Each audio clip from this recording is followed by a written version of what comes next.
মুখের কথা শেষ হতে দেরি নেই ভাই, তুফানের কন্টেন্ট চলে আসছে। মুখের কথা, আগের ভিডিওতে লাস্ট লাইনের আগের লাইনটা বলেছি, মিমি চক্রবর্তীর একটা পোস্টার তো পেলাম, তাহলে কি নাবিলাজির একটা পোস্টার, সিঙ্গেল পোস্টার পাবো? মুখের কথা শেষ করতে পারিনি, 5 মিনিটের মধ্যে পোস্টার চলে এসেছে। It's called professionalism. একটা ছবি রিলিজের আগে এতগুলো পোস্টার তৈরি করে রেখেছে, অফিসিয়াল পোস্টার, একটা করে দুমদুম করে দিয়ে দিচ্ছে।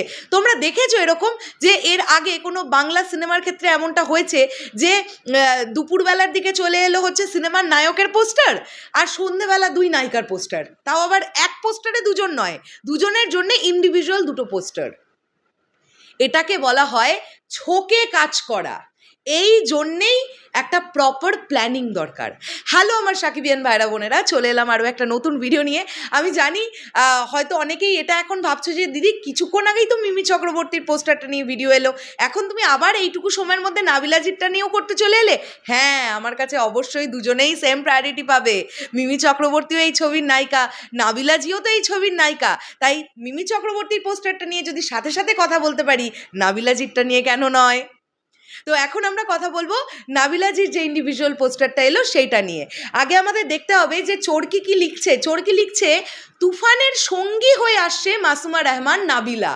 তাহলে এখানে আমরা বুঝতে পারলাম যে আমরা মেগাস্টার শাকিব খানের বিপরীতে নাবিলাজিকে দেখতে পাবো, এবং হতে পারে এমনটা যে আমরা যে গ্যাংস্টার শাকিব ভাইয়াকে দেখতে পেয়েছি লং হেয়ারে, যে খুব অ্যাকশন করছিল, মারামারি করছিল, তার বিপরীতে হয়তো এই ক্যারেক্টারটা থাকবে নায়িকা হিসেবে।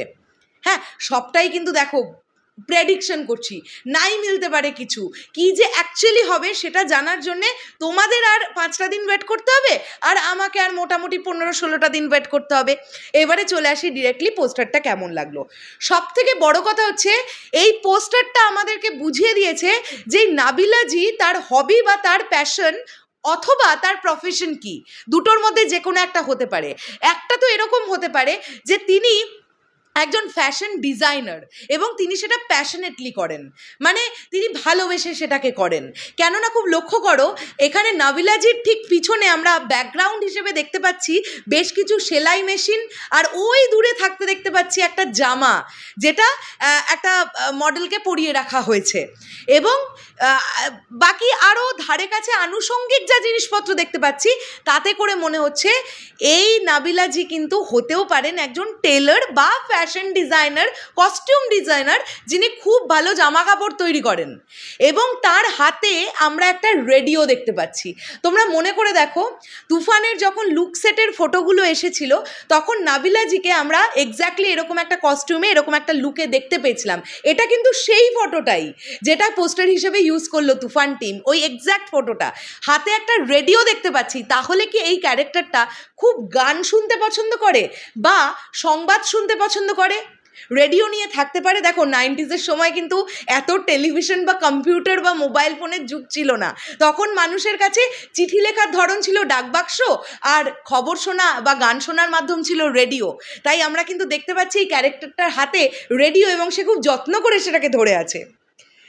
এই ক্যারেক্টারটা খুব নম্র স্বভাবের একটা ক্যারেক্টার হবে দেখে যা মনে হচ্ছে, লুক অ্যান্ড ফিলে, এবং তাকেও কিন্তু খুব সুন্দর দেখতে লাগছে। মাথায় একটা হেয়ার ব্যান্ড দিয়েছেন, ববি প্রিন্টের একটা হেয়ার ব্যান্ড পরে আছেন, এবং তাকে যে কস্টিউমটা আমরা পরে দেখতে পাচ্ছি, এবং তার মুখে একটা ফ্রেশ স্মাইল আমরা দেখতে পাচ্ছি, সব মিলিয়ে এটাও কিন্তু খুব সুন্দর একটা পোস্টার।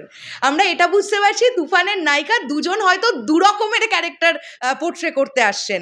একজন হয়তো খুব কিলার, একদম ড্যাশিং, আর অন্যজন হতে পারেন খুব সিম্পল, খুব সাদাসিধে, খুব নর্মাল। দেখা যাক কি হয়।